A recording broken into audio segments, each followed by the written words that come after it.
दोस्तों, एक बड़ी मुस्कान और दिल में ढेर सारी खुशियों के साथ मैं आप सभी का स्वागत करता हूं। मेरे इस नए शो का नाम है the Milendra Gautam show, voice of life, आवाज जिंदगी की। वैसे आप सोच रहे होंगे कि इस शो का नाम वॉइस ऑफ लाइफ क्यों है। वो इसलिए क्योंकि ये शो आशाओं का प्रतीक है, करुणा की परिभाषा है और अच्छाई व सच्चाई की विचारधाराओं पर आधारित है। कई सालों के सपनों को पूरा करते हुए अपने दोस्त और समाज के लोगों के साथ मिलकर प्रबुद्ध भारत का सपना संजोते हुए आज मैं आप सभी के सामने ये शो लाया हूं जिसका नाम है वॉइस ऑफ लाइफ, आवाज जिंदगी की। यहां आने वाली हर एक दिग्गज हस्ती दरअसल आप में से ही कोई एक है। वो हस्ती जिनके साथ मैंने कई लड़ाइयां लड़ी हैं, कई प्रोग्राम किए हैं और कई आंदोलनों में हिस्सा लिया है। इनके संघर्षों का मैं हिस्सा ही नहीं, किस्सा भी हूं। यहां कही हुई हर एक बात उनके दिल से निकल के आपके दिलों को छुएगी। तो चलिए मिलते हैं इन दिग्गज हस्तियों से the Milendra Gautam show, voice of life, आवाज जिंदगी की में।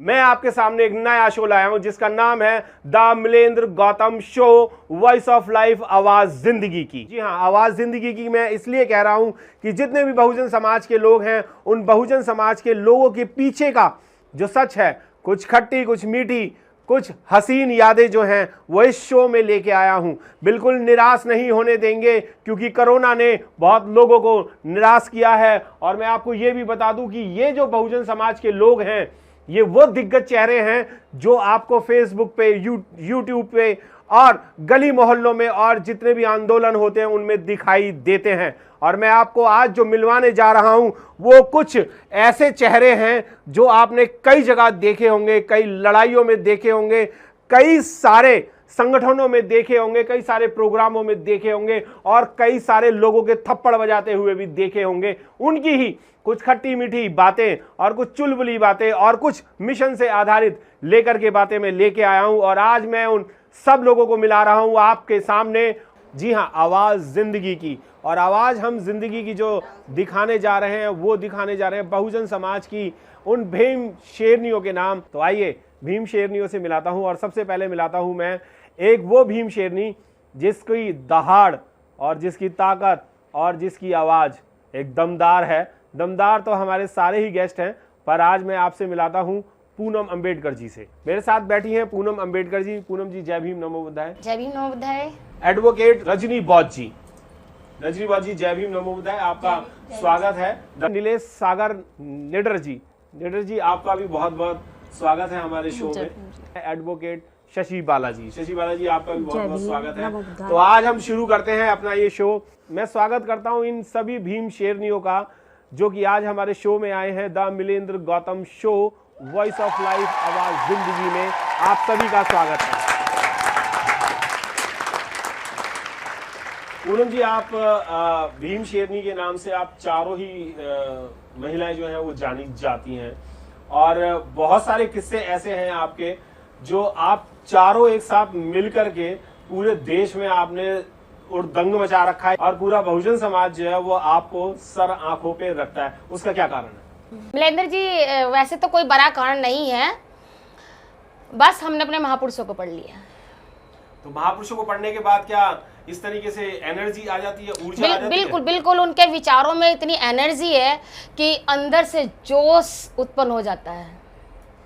रजनी जी, मैं आपसे भी जानना चाहूंगा, आप तो राजनीति में भी बड़ी उठापटक करती हैं और दिल्ली में बहुत फेमस है और जानी जाती हैं। क्या राजनीति में भी महापुरुषों को पढ़ने के बाद एनर्जी आ जाती है? बिल्कुल सर। और क्या, जब तक हम अपने महापुरुषों को जानेंगे नहीं, उनकी विचारधारा को नहीं पढ़ेंगे, तब तक हमें पता ही नहीं चलेगा एक्चुअली में हमें करना क्या चाहिए। और सही मायने में मेरा जो सोशल मूवमेंट में आने का जो कदम था, वो जब महापुरुषों को पढ़ा, जाना उनको कि किस तरीके से उन्होंने संघर्ष किए, तो हमें लगा यार हमारी जिंदगी का हिस्सा यही हो है। तो इसलिए हमें क्या महापुरुषों को पढ़ करके उनसे। बिल्कुल दोस्तों, मैं आपको बताना चाहूंगा कि ये जिंदगी का हमारा हिस्सा ही नहीं है, ये किस्सा भी है। और किस्से में मैं एक नाम और जोड़ना चाहूंगा, नीलेश सागर निडर जी। क्या आप खाली नाम के निडर हैं या डरपोक टाइप के भी तो नहीं है? कहीं भूतों से डर जाते होंगे या किसी आदमियों से डर गए, और या फिर ऐसे होते हो आप कि भाई 4 महिलाएं तो चलो मार लो पीट लो इन्हें जो मर्जी नहीं कर नहीं लो? नहीं, मैं हमेशा मैंने निडर नाम अपने नाम के पीछे ऐसे ही नहीं लगाया है स्कूल टाइम से, और गांव में भी काफ़ी फेमस हूँ मैं इस चीज़ में, मार दाड़ में, क्योंकि मैं सीधा कॉलर पकड़ती हूँ। मुझे ज़्यादा आर्गूमेंट करना नहीं आता, मैं गाली गलौज या शब्द नहीं बोलती, मैं कहती हूँ सामने वाले को पीट लो, बस तुरंत कितने फैसला पीटे होना आज चाहिए। तक? मैंने बहुत पीटे हैं, दबा के मारे बहुत होंगे, दबा बहुत दबा के। बहुत। एक आध कोई ऐसा हो? एक बार मैं ऑटो में ट्रेवल कर रही थी, मतलब ठीक है, तो उस ऑटो वाले ने मतलब मुझे अपशब्द बोल दिया था, छमिया टाइप वर्ड बोल दिया था। अच्छा। तो मैं ऑटो से उतरी, मैंने कहा रुक जा भाई रुक जा, ठीक है, और तुरंत उसका कॉलर पकड़ा और घुसे दबा के घुसे पंची पेल बहुत, दिए। उसका पूरा मुंह ये रेड हो गया, पूरा दांत वांत उसके टूट गए। बहुत गुस्से में मारा था, क्योंकि उसने, मैंने कहा ये शब्द आप अपनी बहन के लिए यूज़ कर सकते हो, अपनी बेटी के लिए यूज़ कर सकते हो, जब उनके लिए यूज़ नहीं कर सकते आप दूसरे की बहन बेटी के लिए कैसे यूज़ कर सकते हो? मैं भी बताना चाहूंगी। जी बिल्कुल बिल्कुल, बोलिए ना। जब ये तुम्हारा तो किस्सा मुझे नहीं, पता है। मैं जरूर- सराय काले मेरा- खामे, सराय काले खामे। हाँ, वही एक वही आदमी वही ने- किस्सा नहीं मैं एक बताऊंगी। आदमी ने जरा सा पता नहीं छू गया होगा गलती से, उसका ऐसा भूत बनाया है इन्होंने मार मार के। नहीं नहीं मलेंद्र जी, बताती हूँ कैसे बनाया था। एक्चुअली क्या हुआ था कि हम प्रोग्राम करने गए थे, आगरा से आगे एक गांव था, और वापसी में आते हुए तो रात हो गई, 1:30 बज रहा था लगभग रात का। एक बंदा और था मेरे साथ में, 2 थे हम। तो जैसे ही हम ऑटो के लिए, ऑटो हमने किया और ऑटो घुमा के लेके आ रहा था, तो हम उसका वेट कर रहे थे। इतने में पीछे से एक मनचला आया और उसने मेरे बैग पे हाथ मारा। मन चला था? मन ही चला आपको था। कैसे पता कि उसका मन चला हुआ था? देखिए मन चला तभी उसने बैग पे हाथ मारा। अच्छा। हाँ, नहीं तो सीधा निकल सकता था। हाँ। सही बात। तो उसने हाथ मारा, बैक पे थोड़ा मारा सा या बैक पे मारा। अच्छा बैक पे मारा, मैं समझा बैक पे मारा। बैक पे मारता था। बैक पे हाथ मारने पे आप देखिए, ने फिर कहा भी है वो पिटता वो। मन मैं चला भी हुआ मैं भी कंफ्यूज हो गई। देखिए, अगर बैक पे भी मारता तो भी पिटता, क्योंकि सामान निकालता फिर वो। अच्छा। पिटता वो फिर भी। वो थोड़ा सा आगे गया तो वो क्या किया कि बस उसने एक काम कर दिया, पिटता वो कम, बस उसने पीछे बैक में जब मुझे देखा और हंस गया। मेरा जो गुस्सा था वो डबल हो गया। नहीं, और मैं तो आप मैं गई, ये तो मैं गई और उसको पकड़ा, सभी और लोग जैसे जानते उसके 3-4 चाटे मारे, तो जो शॉप है वहाँ पर, जो रेलवे स्टेशन के आसपास जो शॉप होती है, वहां से निकल के 2-4 आदमी आए, बोले बहन जी बहन जी बहन जी। मैंने कहा क्या बहन जी, दूर हटो। पहले तो तुम्हें आना चाहिए था यहाँ पर, जब इसने मेरे बैग पे हाथ मारा था, तब तुम बैठे हुए वहां से तमाशा देख रहे थे, और जब मैं इसको मारने लगी तो तुम आगे, इसको छोड़ दूंगी तुम्हें मारूंगी, वरना दूर हट लो। और उसको मैंने इतना मारा, उसने कहा बहन जी, मैंने फिर 2-3 दिए, बोला बहन जी क्यों कह रहा है? नहीं, बहन को भी छेड़ता है। अच्छा। फिर उसको और मारा। मैंने कहा आज के मैं बाद समझा इसलिए 2 और मारे कि बहन क्यों कह रहा है? नहीं नहीं तो बहन लग रही हूँ। नहीं, मैं उसने बहन जी कहा ना, इसका मतलब मैंने कहा तू बहन जी, बहन को भी छेड़ता है इसका मतलब। फिर मारा, और इतना मारूंगी, मैंने कहा अब तो तुझे छोड़ भी रही हूँ, खुरच के उठाना पड़ेगा यहाँ से। शायद वो क्या बात है, क्या बात है, कदर बहुत बढ़िया। कदर कदर तो कैसे देखिए, कचली से चिमटे से जिससे भी फावड़े वो से? आते उठाते खुरच के जैसे भी था, बुलडोजर हो क्योंकि गया? देखिए ऐसा है समाज में, अगर सर, मैं लड़कियां तो अगर निकलती मेरे है, को प्रॉब्लम होने वाली है तो मैं पूनम जी को बुलाने वाली हूँ, हर उस जगह पर अच्छा, जहाँ मैं पर एक मेरे को चीज- समस्या एक होने चीज- वाली है। एक चीज मैं आप तीनों से पूछना चाहूंगा कि ये इनसे आप पूछो जी सर। कि उस दिन भी इतनी ही स्मार्ट लग रही थी, या यही चीज ड्रेसअप था, या कुछ और था? नहीं भाई स्मार्ट तो वो पहले से ही जब है। मंचले ने छेड़ा होगा, वरना कहाँ की हिम्मत की भैया कैसे छेड़ देगा तुम्हें देखिए वो? हमारे बाबा साहब जो थे कोट पैंट में रहते, बिल्कुल मतलब to date, gentleman, up to to date date की तरह बनते रहते, जेंटलमैन। ठीक है, हम उन्हीं के बच्चे, जैसे मैंने उनको पढ़ा है तब से तो मैं और ज्यादा अप टू डेट रहने लगी, और जेंटलमैन के बाबा साहब तो जेंटलमैन रहते हैं, हम ब्यूटीफुल बनकर निकलते अरे हैं। क्या बहुत बात है, बढ़िया। क्या बात है, बहुत बढ़िया। मैं आपको बताना चाहूंगा कि बाबा साहब की वजह से ही आज हम कोट पैंट टाई, और ये जो इतने सारी हमारी भीम शेरनियां बैठी हैं और इतनी सुंदर लग रही हैं, इन वेशभूषाओं में आपने इनको बहुत कम देखा होगा, ना के बराबर, क्योंकि ये धुआं धक्कड़ में घूमती रहती हैं और बस अपना जो भी पहनने को मिला वो पहन करके और मिशन का काम करती हैं। नीलेश जी, मैं आपसे भी कहना चाहूंगा कि आपको भी मैंने सुना है कि एक प्रिंसिपल ने छेड़ लिया था। एक्चुअली बात ये थी, मैं 9th क्लास में थी, मैंने यूपी से पढ़ाई की है, मतलब मैं यूपी की रहने वाली हूँ, डिस्ट्रिक्ट फर्रुखाबाद से। तो हमारा जो स्कूल था, मेरा जो कॉलेज था, वो मेरे घर से 5 किलोमीटर दूर था। अच्छा वहाँ पर क्या है, उस टाइम मुझे कास्टिज्म के बारे में बिल्कुल भी पता नहीं था कि कास्टिज्म नाम की भी कोई चीज़ होती है। मुझे तो उस टाइम ये पता था कि सब लोग इक्वल होते हैं, क्योंकि साथ पढ़ते हैं, उठते बैठते हैं, खेलते हैं, खाना खाते हैं। तो मुझे इससे बिल्कुल भी पता नहीं था कि हाँ भाई जातिवाद भी होता है। मुझे 9th क्लास से पता चला कि जातिवाद कैसे होता है। मैं 9th क्लास में थी। 10 बजे लंच जो होता है ना, लंच होता है बच्चों का, ठीक है ना, उसके बाद में घंटा आता है मेरा होम साइंस का। मैं उनका सर का नाम नहीं लूंगी क्योंकि किसी का नाम नहीं लेना चाहिए, लेकिन वो यादव जाति से थे, यादव थे, ठीक है ना। तो सारे बच्चे जैसे फील्ड में पढ़ाते ना सर्दियों के टाइम में, सर्दियाँ स्टार्ट हो जाती हैं हमारी नवंबर दिसंबर में, तो उन्हें बोला कि ठीक है हम बाहर घंटा देंगे वो मतलब होम साइंस का। तो मैंने कहा ठीक है सर कोई नहीं। तो हम थोड़ा लेट पहुंचे, मतलब क्लास में पानी पी रहे थे। मैं और मेरे साथ 2 मोमडन लड़कियां और थीं, अर्चना और सादा, वो मेरी बेस्ट फ्रेंड है, आज भी है मेरी, ठीक है ना। तो मैंने बोला कि सर मैं ब्रेंच ले आती हूँ, सारे बच्चे ब्रेंच पे बैठे हुए थे। तो मैंने कहा सर मैं 1 सेकंड के लिए रुक जाइए, आप बाद में बोलना स्टार्ट करना, मैं ब्रेंच लेके आती हूँ। तो उन्होंने उन बच्चों के सामने मेरे बारे में बोला कि ये जात ऐसी होती है कि इनको सर पे बिठाओ तो तलखटों की तरफ बढ़ती है। अच्छा। उनके कहने का मतलब ये था कि मैं ज़मीन पर बैठूं, ठीक है ना, हम 3 लड़कियां सिर्फ ज़मीन पर बैठें और बाकी सारी लड़कियां ब्रेंचों पर बैठी। आप सोचिए आपको अगर सारे लोग यहाँ पर मतलब अगर आप सोफे पर बैठे हो, मुझे अकेले नीचे बिठाया जाए तो कैसा फील होगा, उसके दिल में क्या आएगा। तो मैं बाद में गई, मैंने पूरा मतलब घंटा अटेंड किया। उन लड़कियों ने, जो लड़कियां जो मेरी फ्रेंड थी मुस्लिम समाज से थी, उन्होंने मुझे बताया कि नीलेश आपके बारे में सर ऐसा बोल रहे थे। मुझे बहुत खुंदक आई, बहुत गुस्सा आया, मैं एकदम एग्रेसिव हो गई बहुत ज़्यादा। नेक्स्ट डे मैं सीधा गई प्रिंसिपल रूम में और वहाँ पर जो मेरे कॉलेज के जो मैनेजर थे वो भी बैठे हुए थे। मैंने सीधा बोला, मैंने कहा सर आज के बाद मैं होम साइंस का घंटा नहीं लूँगी और इस पर मेरे लिए कोई दबिश या कोई पाबंदी नहीं होनी चाहिए, सीधी सी बात है, और सबसे ज़्यादा नंबर लाके दिखाऊंगी। तो चलो मैंने पूरी साल भर घंटा नहीं लिया। उस व्यक्ति ने क्या किया, उसकी कास्ट की, उसकी गांव की लड़की थी, मैं उस लड़की का नाम नहीं लूँगी, वो भी यादव कास्ट की थी, ठीक है। उन्होंने क्या किया कि उस लड़की को जैसे रिजल्ट आता ना, तो जो बच्चे अपनी प्रिपरेशन, जो अपनी तैयारी करते हैं, उनको पूरा कॉन्फिडेंस होता है कि भाई मैं फर्स्ट आऊँगा, सेकंड आऊँगा। तो मुझे ये पूरा था, मैंने सारे पेपर अपने किए थे, ठीक है ना, कि भाई मैं फर्स्ट आऊँगी। उन्होंने क्या किया, उस लड़की को फर्स्ट डिवीज़न दे दी। जिस दिन रिजल्ट बांटा गया था उस दिन मैं स्कूल नहीं गई थी, ठीक है। तो नेक्स्ट डे सबने बोला, मैंने पूछा जाके क्लास में कि भाई फर्स्ट कौन आया है, ठीक है ना। तो बोले कि ऐसे ऐसे करके उस लड़की का नाम लिया, वो आई है। मैंने कहा वो कैसे आ सकती है, उसका तो एक्सीडेंट हो गया था, पैर में फ्रैक्चर हो गया था। अब जो लड़की ने पेपर ही नहीं दिए वो फर्स्ट कैसे आ सकती है, ठीक है, नहीं आ सकती। सेकंड मैं थी उस क्लास में, मेरे पास आज भी है मेरी रिजल्ट शीट है, वो आप देख सकते हो कि मैं उसमें सेकंड हूँ। मैंने कहा चलो कोई बात नहीं है। मैंने फिर उसको चैलेंज किया, मैंने कहा 9th में तो कर लिया, बोर्ड एग्जाम में तुम 10th में करके दिखाना, और 10th में मैं फर्स्ट आई। अरे वाह ब्रदर, बहुत बढ़िया। ये चीज़ तब से मैंने सीखा।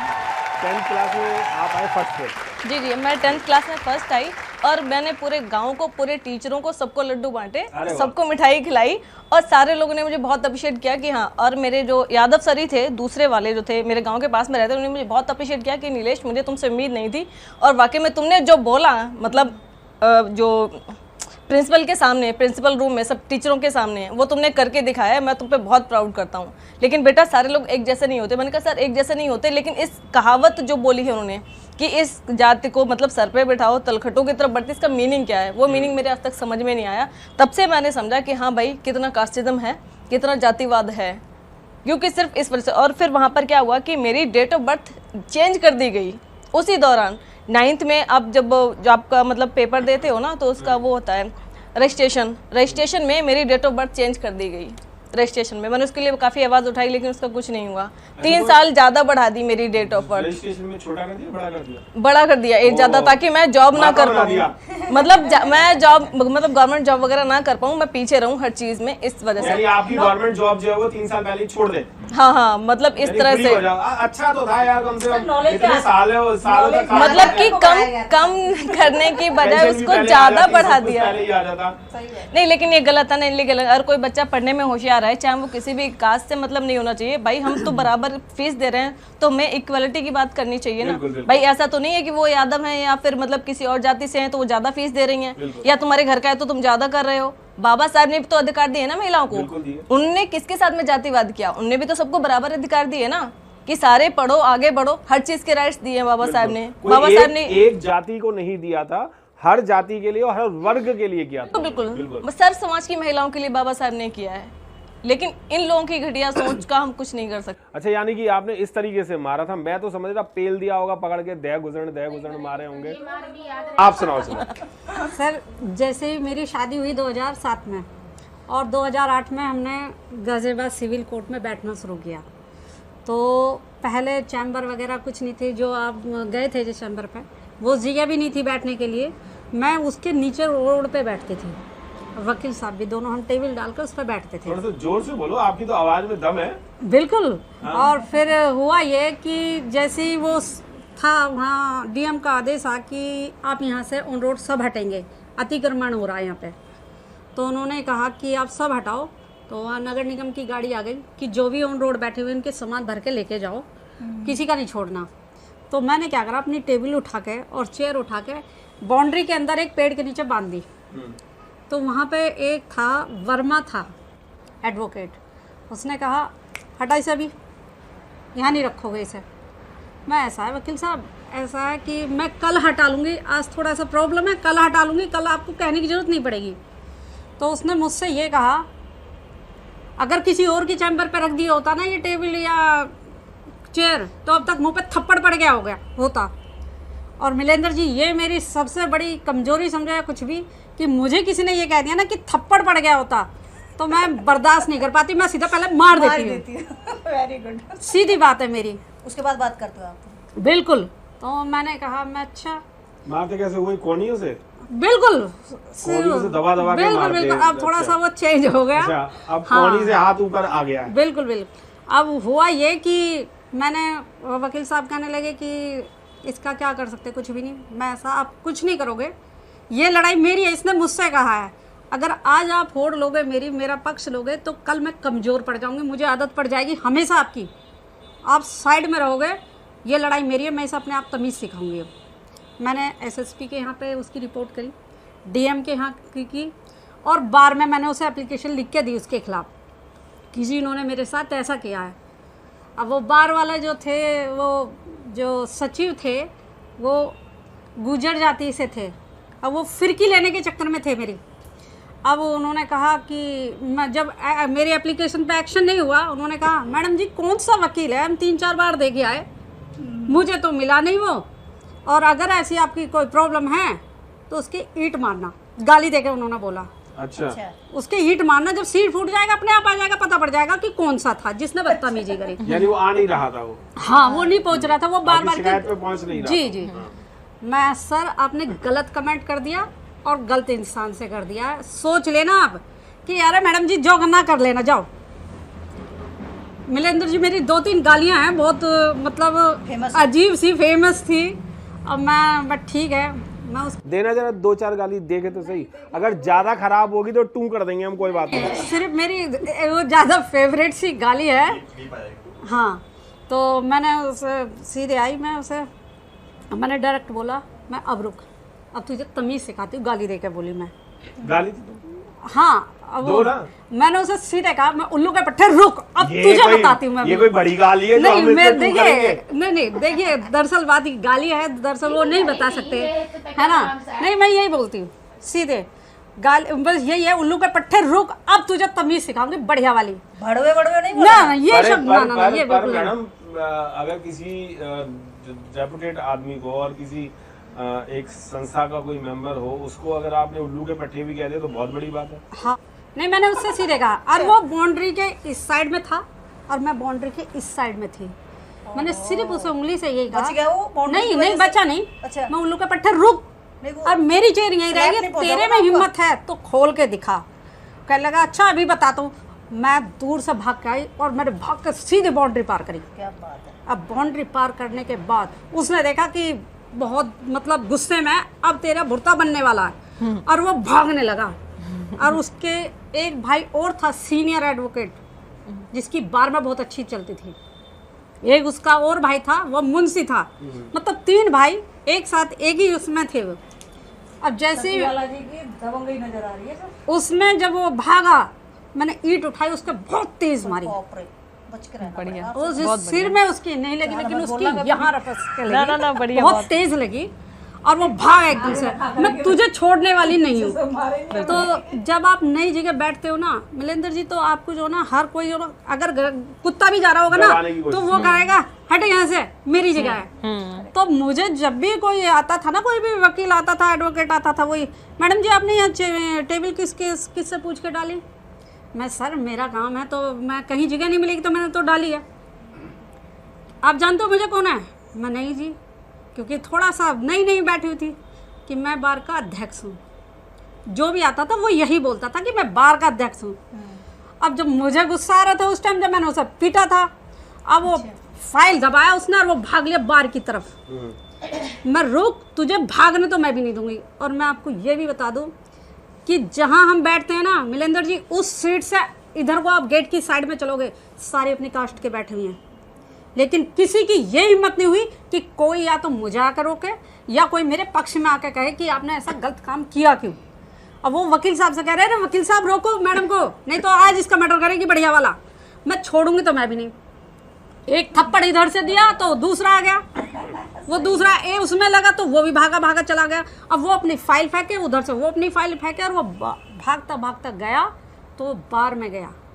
और बार में मैं बताऊं, आज भी हमारे गाजियाबाद के जो अध्यक्ष उस टाइम के थे, आप पूछ लेना, दबंग किस्म के आदमी हैं, था बार का अध्यक्ष। उसके पैरों में जाके घुसा और उसने कहा कि मुझे लक्ष्मीबाई से बचाओ। अरे वाह, सीधी बात, बहुत बढ़िया, लक्ष्मीबाई। और उसने फिर उसके एक चांटा भी मारा था मेरे सामने।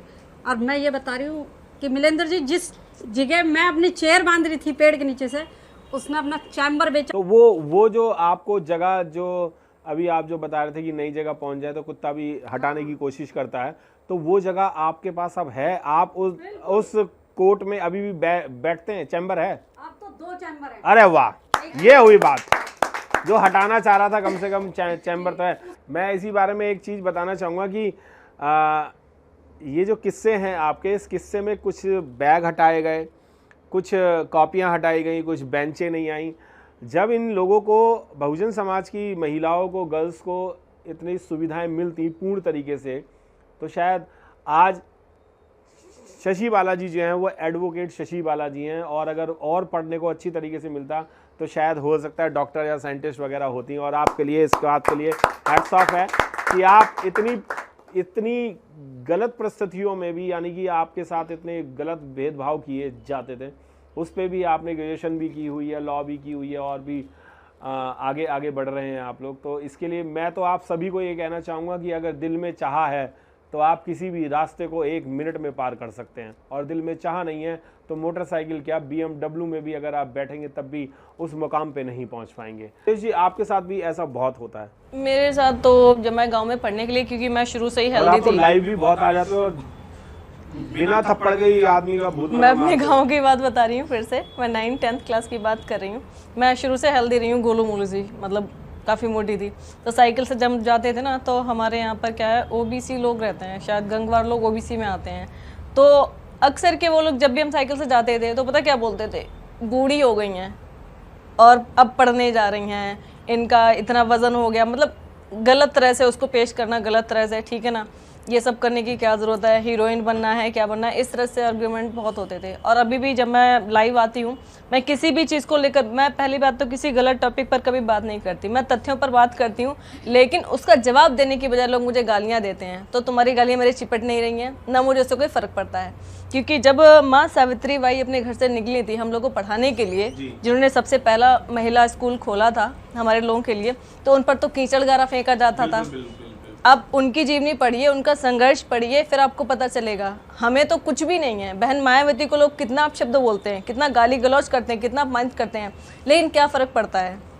अगर वो संघर्ष उस चीज़ से, गालियों से डर जाती तो क्या आज वो आयरन लेडी बनी बैठी होती? यूपी की 4 बार CM रह चुकी हैं। तो सीखने वाली बात है। अगर आप अच्छा काम करोगे तो लोग आपकी टांग खींचेंगे, तो आप पीछे मत देखो। जो घोड़ा होता है ना, तो घोड़े के साइड में वो लगे होते हैं, उसका मुझे नाम नहीं पता, ऐसे। तो आप अपने लाइफ का जो गोल है आपका, जो आप अचीव करना चाहते हो, हमेशा उस गोल की तरफ नजर रखो, ना कि दाएं बाएं। लोग क्या कह रहे हैं, क्या कहेंगे, लोगों का काम है कहना। जब आपका बुरा वक्त आता है ना, तो आपके पास कोई, अपनी मेहनत से आगे बढ़ते हो, अपने महापुरुषों को पढ़ो, अगर बाबा साहब गालियों से, लाठी डंडों से, इन सब चीज़ों से डर जाते तो क्या वो संविधान लिख पाते? क्या वो हमें इस जो जातिवादी मानसिकता के लोग हैं, इन लोगों से निजात दिला पाते? नहीं दिला पाते। ठीक है, तो ये सब चीज़ें हमें पढ़ने की और सीखने की बहुत ज़रूरत है मेरे समाज को। मैं चाहती हूँ अगर मैं खड़ी हूँ तो मुझे देखकर शायद कुछ लोग जो चाहते हैं, बोलते भी हैं कि भाई मेरी बेटी जो हो वो पूनम जैसी हो, नीलेश जैसी हो, रजनी जैसी हो, शशि बाला जैसी हो। सब लोग ये मैंने खुद कमेंट पढ़े हैं और लोग अप्रिशिएट करते हैं उस बात को। बेशक वो अपनी घर की बेटी को ना निकाल रहे हों, वो बात अलग है, लेकिन फिर भी सीख तो मिलती है ना लोगों को। सीख मिलती है।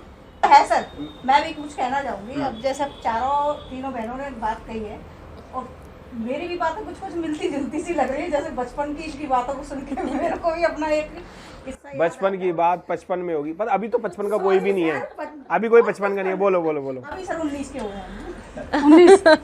19 कुछ ज्यादा हो जाएगा, कुछ ज्यादा हो जाएगा। देखिए जो काम 19 में होने चाहिए वो अब हो रहे हैं। 29 में, उस टाइम पर हम 29 में सन 2019 की बात कर रहे हो, उम्र 19 बता रहे हो आप? नहीं, हमने जो किस्सा बताया ना वो मंदिर वाला, वो सन 2019 की बात है।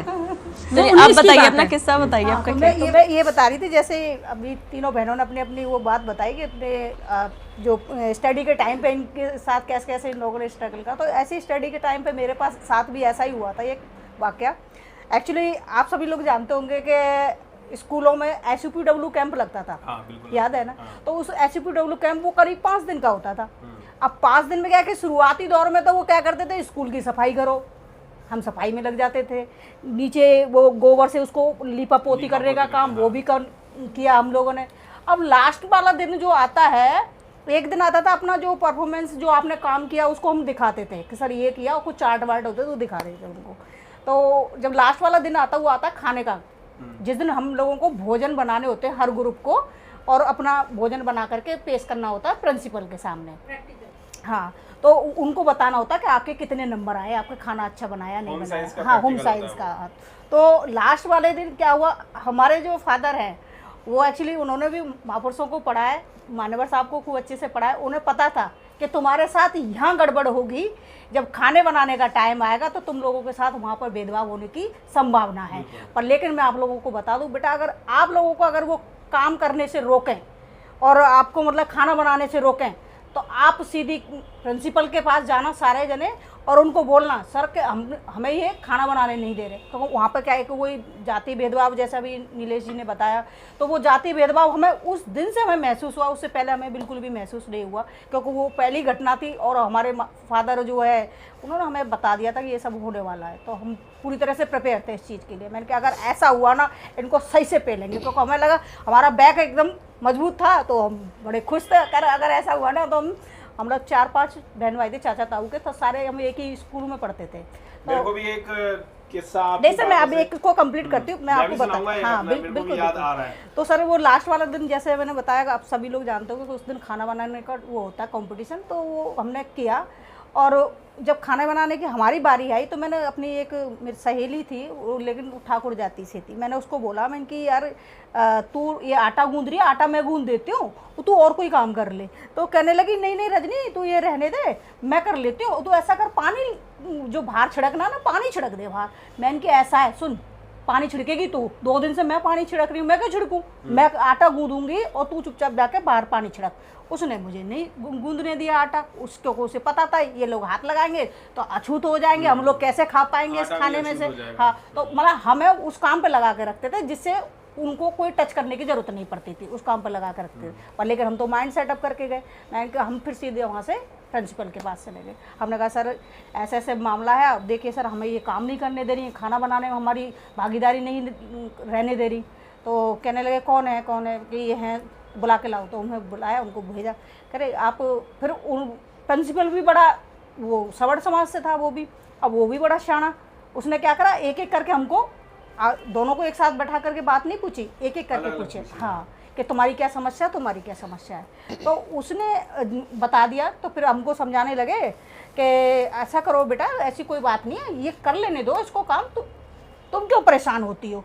मैंने कहा सर ऐसा है, परेशान तो हम 2-3 दिन पहले से बहुत हो रहे थे, तब तो आपको याद नहीं आई हमारी परेशानी की कि बच्चों तुम दे धनादन बाहर से पानी लेके, और पानी भी हमसे तालाब से मंगवाया जाता था, वो डंडे में लटका करके बाल्टियाँ 2-3 और 2-3 हम ही लोग थे जो जैसे रहटे में होती हाँ, वो ऐसे लेके हम आ रहे थे। तो कम से कम 10 चक्कर लगवाते थे वो, हमारे हाथ पैर फूल जाते थे। हमें लगा कि सब कुछ बराबर चलेगा, बराबर चलेगा। वो जो हाथ पैर फूले वो वही डोले शोले बने हुए हैं ये, शायद उसी की बदौलत हुए होंगे ऐसा लग रहा है। तो सर उस दिन क्या है कि फिर हमने कंप्लेंट कर दी, हमने अपने पिताजी के पास चले गए। तो हमने बोला मैं कि ऐसे हम एक्चुअली मैं अपने पिताजी को चाचा बोलती हूँ। तो मैंने बोला मैं कि चाचा ये ऐसे बात है, आपने जो कहा था सुबह वही हो रहा है सेम टू सेम, क्या करें। और हमारे पिताजी ने क्या है कि एप्लीकेशन लिख के रखी हुई थी, मतलब छुआछूत का वो हो रहा है, इस स्कूल में भेदभाव हो रहा है बच्चों के साथ। तो उनका ये इस पर साइन करो तुम सारे बच्चे, और इसको उसमें दे आओ, क्या मैं चौकी पे दे आओ, पुलिस चौकी पे। तो हमने पुलिस चौकी पे दे दिया।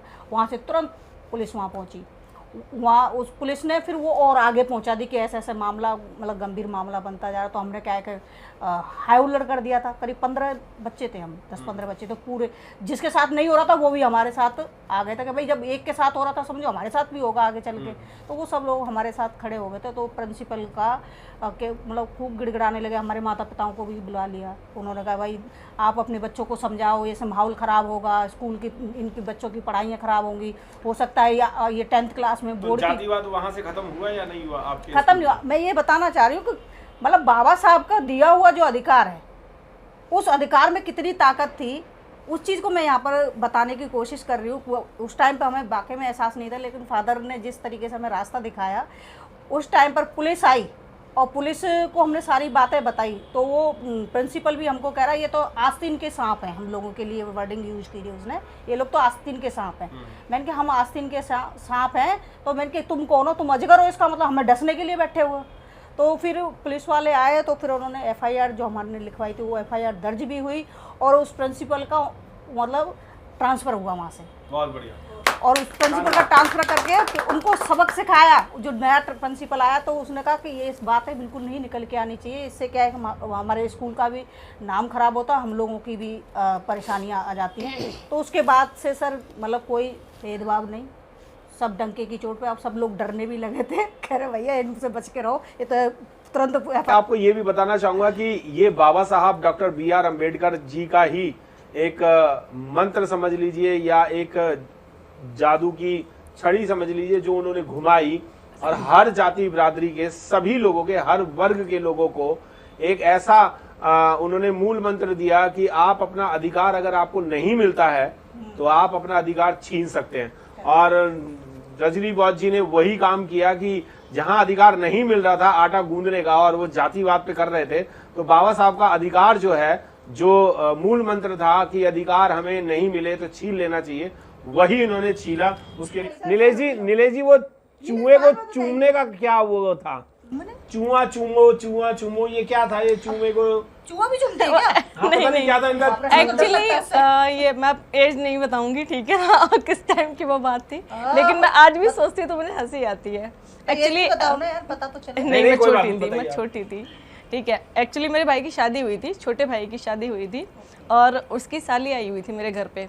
तो मुझे तो साइकिल चलाना आता था शुरू से ही, मतलब बहुत ज़्यादा नीचे का शौक। मेरे पास 3 रेंजर साइकिल थी उस टाइम, गांव में थी, बहुत शौकीन हूँ, बहुत मतलब डेली चलाती थी।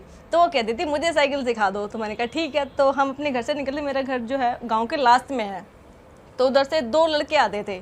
तो उनकी नज़र, एक सांवला था एक गोरा था, तो मैं सांवली थी, वो गोरी थी जो भाई की साली थी।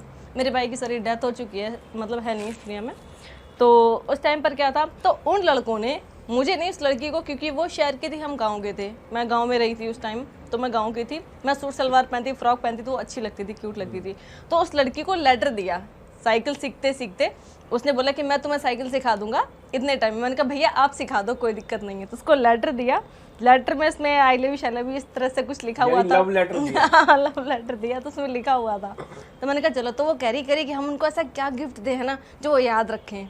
तो मैं उस दिन सोफे की सफाई कर रही थी, सारे तकिए हटा हटा के घर में, तो उसमें चूहा था मरा हुआ, वो चिपक गया था ऐसे करके, बिल्कुल ऐसे सूख गया था। और सूख गया था, बिल्कुल ड्राई था। मैंने उठाया, मैंने कहा यार इससे बेटर गिफ्ट हमें नहीं मिलेगा, ठीक है। मैंने कहा तुम चाहती हो ना कि तुम्हें याद रखें, तुम्हारे मतलब यहाँ से चली जाओगी जब हमारे घर से तो उन लोग को तुम्हारी याद आए। तो उसने बोला हाँ। तो मैंने कहा ठीक है। मैं उसको खूब पैक किया, कलर पेपर लाई, उनसे खूब पैक किया, पन्नी पे पन्नी लगा के सारा पैक करके मैंने कहा अब उसको ये बोलना है, उस लड़के को जा करके ये बोलना। मैं दूर खड़ी हो गई, मैंने कहा तुम्हें देना है तुम जाओ, ठीक है। तो उसने बोला नहीं मेरी हिम्मत नहीं हो रही। मैंने कहा दे तो मैं दूंगी लेकिन नाम तेरा लूंगी मैं, कि उसने दिया है, सीधी सी बात है, मेरा रोल नहीं आना चाहिए, मेरे पापा मुझे बहुत मारेंगे, मैं इन चीज़ों से बहुत दूर। तो उसने बोला ठीक है।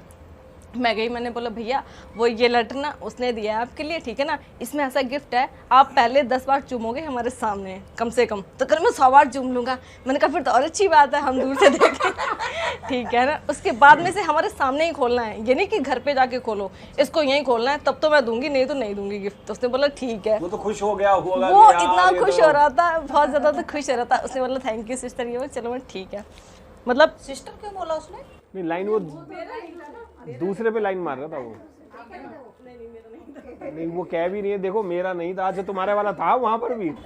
वो डरपोक था, फुद्दू था थोड़ा सा, ठीक है, यानी। मतलब ऐसे ही था, अच्छा फ्रेंड था। मतलब वैसे नहीं था, ठीक है ना, कि मैंने कभी ये सब चीजें करने की नहीं सोची, इन सब में नहीं था। ऐसे वैसे का ना मेरे को बड़ी कंफ्यूजन भी क्या हो रही है। फिर आगे- ऐसा नहीं था वैसा था, मतलब अच्छा, कि तो फिर क्या नॉर्मल, हुआ मतलब उसका कि फिर? ये अट्रैक्शन था सिर्फ बचपन में कि हाँ देख रहे हैं बस, इससे ज्यादा नहीं कि बात करने की कोशिश किया, मिलने की, ये सब चीजें नहीं की मैंने। तो मैंने कहा चलो ठीक है, मैंने उसको दिया, मैंने कहा ठीक है अभी, अब जब हम यहाँ से 20 कदम दूर पहुंच जाएंगे तब हमारे सामने हमें दिखा के, वो ऐसे कर रहा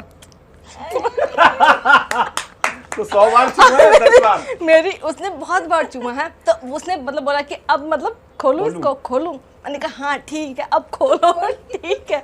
उसने जो खोल के कह रहा है कितना अंदर है ये, क्योंकि मैंने बहुत अच्छी पैकिंग की हुई थी, मतलब डब्बे में डब्बा, फिर डब्बे में उसमें डब्बा, हाँ, उसमें हाँ, वैसे करके बहुत अच्छी पैकिंग की थी उस टाइम में।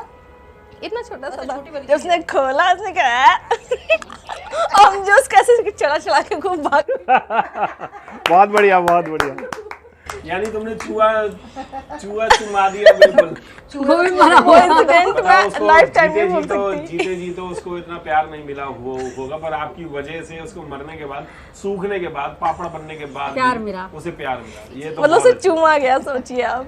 अच्छा मैं एक चीज और जानना चाहूंगा कि आपने मिशन में बहुत सारे काम किए हैं, आप सभी ने काम किए हैं, और आपने कोई ऐसी जगह जाम की थी जो भारत की सबसे फेमस जगह है? हाँ, 2 अप्रैल को कनाट प्लेस जाम किया था, वो मोमेंट मैं कभी नहीं भूलूंगी। तब भी मैं खड़ी थी मिशन के लिए, और आज भी खड़ी हूँ, और आगे भी हमेशा खड़ी रहूंगी। बहुत बढ़िया।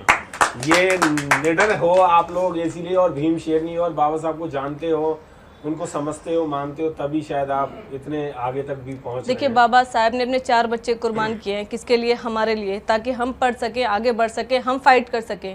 तो हमारा भी ये दायित्व बनता है कि ज्यादा नहीं कर सकते, 1% तो कर सकते हो ना आप, 100 नहीं कर सकते, 1% तो अपना योगदान दे सकते हो ना समाज के लिए। और मैं पूरे समाज की लड़कियों से बात करना चाहती हूँ कि बहन बेटियां जो भी हैं, कि आप घर से बाहर निकलो, फाइट करो। एक इंसान ने आपके लिए अपने 4 बच्चे कुर्बान किए हैं, आपको सीख लेनी चाहिए बहुत बड़ी। अगर बाबा साहब ना होते तुम आज चूल्हे चौके में ही झुकी हुई होती। तुम जो डीएम, कलेक्टर, इंजीनियर और जो डॉक्टर बन रही हो ना, वो बाबा साहब की बदौलत बन रही हो। ये बात तो बिल्कुल सही है। और इसमें एक चीज और कहना चाहूंगा कि जो हमें खाने पीने को, ओढ़ने पहनने को, चलने बिल्कुल, फिरने बिल्कुल, का जो बिल्कुल। अधिकार है, वो सारा है, वो सिर्फ और सिर्फ सिर्फ बाबा साहब बाबा की साहब बदौलत की। है।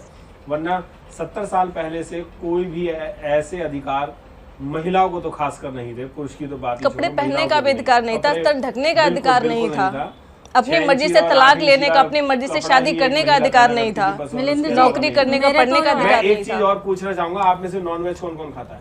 सारे सारे खाते हो? फेवरेट है नहीं बहुत। देखिए और पहले मैं बता नॉन देना वेज चाहती हूँ, के शशि वाला जी नहीं खाती चक्कर थी। में, नॉन वेज के चक्कर में अगर आपको बुलाया जाए तो आप आ जाओगे कि नॉन वेज खिलाऊंगा, आ जाओ। बिल्कुल मैं तो आ जाऊंगी। नहीं ऐसा मतलब इतना भी इम्पोर्टेंट नहीं है, नहीं मैं आ जाऊंगी। वक्त होगा पसंद है। देखिए मैं आपको एक किस्सा बता देती हूँ नॉनवेज पे। अभी मार्च में हम लोगों को तुम लोग महिलाओं नॉन वेज खाना वर्जित नहीं है? किसने कहा? मैंने तो बहुत सारी महिलाओं को सुना है और देखा है कि नॉन वेज ही ठीक। देखिए नॉनवेज एक ताकत की चीज है, अगर हम उसको नहीं खाएंगे हमारे वो तो शरीर में वैसे तो- भी अब खाते हैं। खाओगे और आपको ताकत प्रॉपर हम जो प्रोटीन काम चाहिए करते तो हैं, नॉनवेज उसमें- सबसे बेटर होता है। देखिए, सब्जी भी तो उसमें खाते हैं ना। शरीर में एनर्जी भी चाहिए और ताकत भी चाहिए, क्योंकि हमें लड़ना भी पड़ जाता है, पीटना भी पड़ जाता है, तो शरीर में ताकत रहेगी तो हम पीट जाएंगे। तो वो तो काजू बादाम खा लो, क्या हो गया? नहीं देखिए, काजू बादाम से मैं उस पर बिलीव नहीं करती हूँ, मैं जो बस मेरा किचन बाज होना चाहिए। बिल्कुल विपरीत दिशा में अगर हम जाएंगे तो ऐसा ही होगा। और आज बहुत सारी बातें हुई और बहुत सारी चुलबुली बातें भी हुई, कुछ खट्टी मीठी बातें हुई, कुछ मिशन की भी बातें हैं, और मिशन की बातें करेंगे और लोगों से भी करेंगे, और इन लोगों को फिर से दोबारा बुलाएंगे।